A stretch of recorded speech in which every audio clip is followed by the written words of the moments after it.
Hello दोस्तों, welcome to CGPSC ई ज्ञान।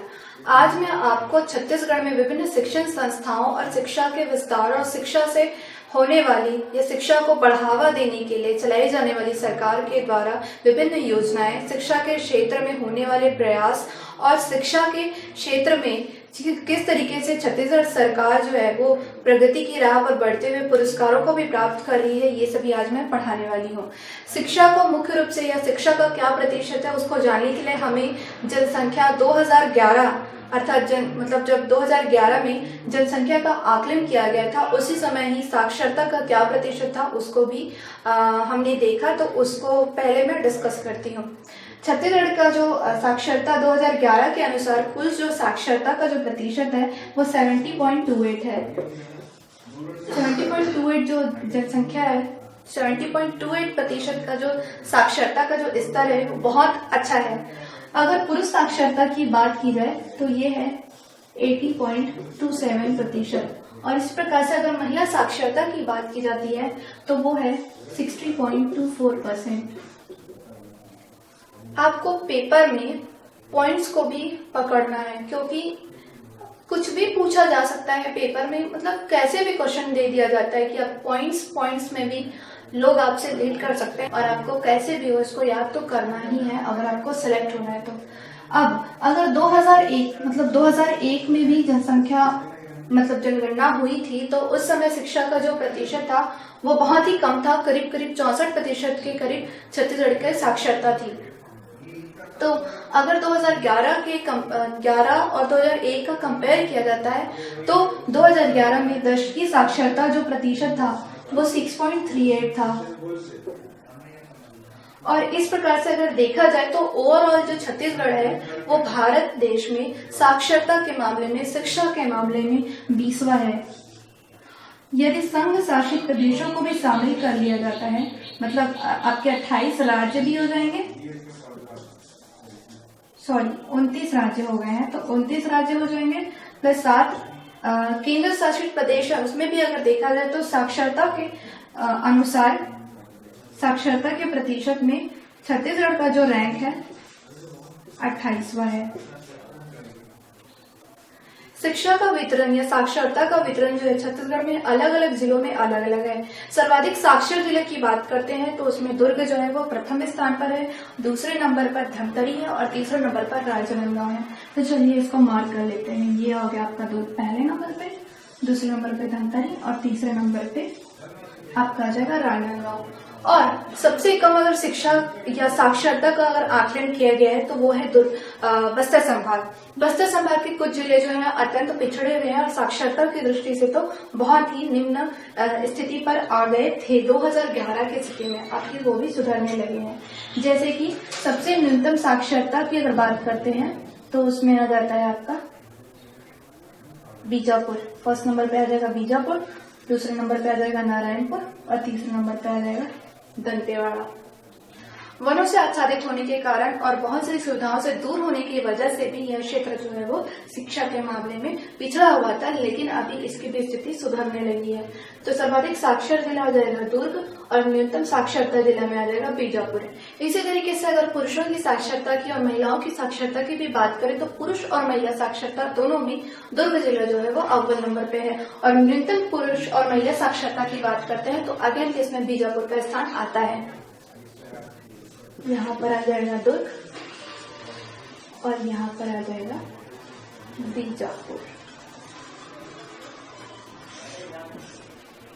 अब हम चलते हैं छत्तीसगढ़ के विभिन्न शिक्षण संस्थानों और छत्तीसगढ़ ने किस तरीके से शिक्षा को महत्व दिया और उसके लिए प्रयास किया। छत्तीसगढ़ में सर्वप्रथम अगर शिक्षा के बारे में प्रयास किया गया तो वो पंडित सुंदरलाल शर्मा के द्वारा किया गया। 1910 में प्रथम शिक्षा विभाग का गठन किया गया था और 1937 में शिक्षण संस्थान की स्थापना की गई, अर्थात उनके शिक्षा को आगे बढ़ाने के लिए शिक्षा विभाग का गठन किया गया। ब्रिटिश काल में ही छत्तीसगढ़ में शिक्षा के लिए बहुत महत्वपूर्ण प्रयास किया गया। 1910 में पृथक छत्तीसगढ़ शिक्षा विभाग का गठन किया गया और 1937 में शिक्षण समिति का गठन किया गया, जिसे छत्तीसगढ़ शिक्षण समिति कहा गया।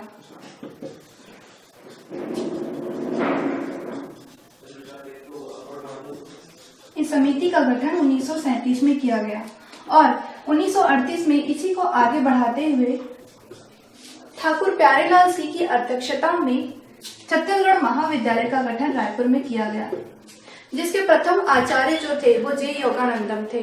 जे योगानंदम जो थे वो धमतरी जिले के निवासी थे और उन्होंने यहाँ के प्राचार्य का कार्य संभाला। 1938 में इसका मुख्यालय रायपुर में स्थापित किया गया। यह महाविद्यालय जो है वो अभी तक संचालित है। इसके प्रथम अध्यक्ष ठाकुर प्यारेलाल सिंह थे। इसी के साथ ही 1946 में एक और प्रयास किया गया और बिलासपुर में SBR कॉलेज शिव भगवान प्यारेलाल, ठीक है, इसकी स्थापना हुई और यह भी एक महत्वपूर्ण प्रयास था। तो इस तरीके से हमें छत्तीसगढ़ में शिक्षा का किस तरीके से प्रारंभ हुआ वो देखने को मिलता है। अब हम एक करके छत्तीसगढ़ में कितने विश्वविद्यालय है, कितने केंद्रीय विश्वविद्यालय है, कितने राज्य के स्वयं के विश्वविद्यालय हैं, कितने महाविद्यालय है, ये सभी देखते हैं। तो सर्वप्रथम केंद्रीय विश्वविद्यालय को देखते हैं। छत्तीसगढ़ का एकमात्र केंद्रीय विश्वविद्यालय जो है वो गुरु घासीदास केंद्रीय विश्वविद्यालय है। इस विश्वविद्यालय की स्थापना 1983 में की गई थी, पर बाद में मतलब ये पहले एक विश्वविद्यालय था, पर इसको अभी केंद्रीय विश्वविद्यालय का जो दर्जा है वो 2009 में दिया गया। तो इस तरीके से कह सकते हैं कि 1983 में स्थापित केंद्रीय विश्वविद्यालय अर्थात वर्तमान का केंद्रीय विद्यालय गुरु घासीदास केंद्रीय विश्वविद्यालय जो है वो छत्तीसगढ़ का एकमात्र केंद्रीय विश्वविद्यालय है। अब देखते हैं हम छत्तीसगढ़ के या प्रदेश के विश्वविद्यालय। 1956 में इंदिरा कला संगीत विश्वविद्यालय की स्थापना हुई थी 1956 में। राजनांदगांव में खैरागढ़ रियासत के जो राजा थे, उन राजा का नाम था वीरेंद्र बहादुर सिंह और रानी पद्मावती, दोनों की पुत्री थी जो इंदिरा के नाम से जानी जाती थी और वो संगीत प्रेमी थी। इसी वजह से 1956 में इंदिरा कला संगीत विश्वविद्यालय की स्थापना की गई और इसी से संबद्ध कई महाविद्यालय बनाए गए हैं, छत्तीसगढ़ में स्थापित है। इंदिरा कला विश्वविद्यालय जो है वो छत्तीसगढ़ का ही नहीं अपितु भारत का ही नहीं अपितु एशिया का प्रथम संगीत विश्वविद्यालय है और एकमात्र संगीत विश्वविद्यालय है। यही इस विश्वविद्यालय की खासियत है। इसके बारे में कई बार प्रश्न पूछा गया है कि इंदिरा जो है वो, या ये पूछा गया है कि इंदिरा कला संगीत विश्वविद्यालय किसके नाम पर रखा गया है या इंदिरा कौन थी, ऐसा करके कई बार प्रश्न में पूछा गया है। तो वो यहाँ पर शासन करने वाले राजा वीरेंद्र बहादुर की पुत्री थी। ठीक है, अब अगला चलते हैं हम रायपुर जिला। रायपुर जिला में पंडित रविशंकर शुक्ल विश्वविद्यालय की स्थापना की गई थी 1964 में। अच्छा, एक चीज और बताती हूँ, जब छत्तीसगढ़ महाविद्यालय की स्थापना की गई थी तो उस समय वो नागपुर के विश्वविद्यालय से संबद्ध थी। ठीक है, ये भी क्वेश्चन कई बार आ चुका है। पंडित रविशंकर शुक्ल विश्वविद्यालय जो है उसकी स्थापना 1964 में की गई थी और यह प्रदेश का ऐसा विश्वविद्यालय है जिससे ज्यादा संख्या में सर्वाधिक से सर्वाधिक महाविद्यालय जो है इससे संबद्ध है। ठीक है, अब चलते हैं हम मतलब राज्य की स्थापना के पश्चात कौन कौन से विश्वविद्यालयों की स्थापना हुई, जिसमें आया 2003 में हिदायतुल्लाह राष्ट्रीय विश्वविद्यालय। हिदायतुल्लाह जी का जो जन्म था छत्तीसगढ़ में हुआ था। यह देश के उच्चतम न्यायालय के मुख्य न्यायाधीश थे और साथ ही साथ ये कुछ समय के लिए राष्ट्रपति के पद पर भी नियुक्त हुए थे और इन्हीं के नाम पर छत्तीसगढ़ का पहला राष्ट्रीय विधि विश्वविद्यालय की स्थापना की गई थी। यह प्रदेश का प्रथम और एकमात्र विधि विश्वविद्यालय है। यह भी प्रश्न में कई बार पूछा जा चुका है, व्यापम और पीएससी में कई बार हो गया है कि ये जो हिदायतुल्लाह राष्ट्रीय विधि विश्वविद्यालय है यह छत्तीसगढ़ का जो विधि विश्वविद्यालय है वो किसके नाम पर है करके। तो ये माननीय हिदायतुल्लाह जो हमारे मतलब मुख्य न्यायाधीश थे उनके नाम पर है। 2005 के समय में 3 विश्वविद्यालयों की स्थापना की गई, जिसमें था कुशाभाऊ ठाकरे पत्रकारिता एवं जनसंचार विश्वविद्यालय, ये आ गया 2005। ठीक है, कुशाभाऊ ठाकरे पत्रकारिता और जनसंचार विश्वविद्यालय जो है वो छत्तीसगढ़ का प्रथम और एकमात्र पत्रकारिता और जनसंचार विश्वविद्यालय है। अर्थात यहाँ पर जर्नलिज्म का कोर्स होता है, ठीक है। तो ये भी एकमात्र है, यह भी प्रश्न में कई बार पूछा जा चुका है। इसके अलावा पंडित सुंदरलाल शर्मा मुक्त विश्वविद्यालय जो बिलासपुर में स्थित है वह भी 2005 में बना था। यह प्रदेश का एकमात्र, केवल और केवल एकमात्र मुक्त विश्वविद्यालय है, ठीक है। इसके बाद बना है Chhattisgarh Swami Vivekananda technical university, shortcut में CSVTU। इसकी स्थापना भी 2005 में की गई थी। उसके बाद आता है, अच्छा, इसका मुख्यालय भिलाई में स्थित है और यह एकमात्र तकनीकी विश्वविद्यालय है प्रदेश का। इसके बाद आता है 2008 में बस्तर विश्वविद्यालय और सरगुजा विश्वविद्यालय। 2008 में आया बस्तर और सरगुजा विश्वविद्यालय, ठीक है। इसके बाद आता है 2009 में छत्तीसगढ़ आयुष एवं स्वास्थ्य विज्ञान विश्वविद्यालय।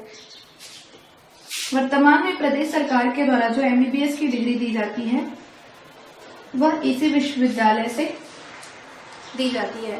तो यह भी हमारे प्रदेश में स्थित एकमात्र मतलब स्वास्थ्य की ये स्वास्थ्य विज्ञान का जो सर्टिफिकेट देने वाला एकमात्र जो विश्वविद्यालय है वो आयुष विश्वविद्यालय है। इसी के साथ ही 2012 की बात है, इस समय छत्तीसगढ़ के कामधेनु विश्वविद्यालय की स्थापना की गई जो दुर्ग में स्थित है और बिलासपुर यूनिवर्सिटी की स्थापना की गई। कामधेनु विश्वविद्यालय जो है वो दुर्ग जिले के अंजोरा नामक स्थान पर स्थित है और बिलासपुर यूनिवर्सिटी या बिलासपुर विश्वविद्यालय जो है वो बिलासपुर जिले में स्थित है, ठीक है। तो ये हो गया आपका मतलब जो भी छत्तीसगढ़ या प्रदेश में जितने भी विश्वविद्यालय स्थित है वो। साथ ही 2015-16 में 2015-16 के सेशन में दुर्ग विश्वविद्यालय की स्थापना की गई और 2015-16 में इसका सेशन स्टार्ट हुआ। यह प्रदेश का 8वां राजकीय विश्वविद्यालय था। 1987 में रायपुर में ही इंदिरा गांधी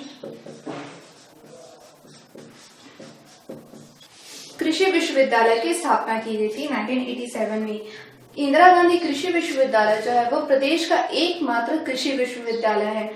अगर इन सभी यूनिवर्सिटी को देखा जाए तो इसमें से जो आपका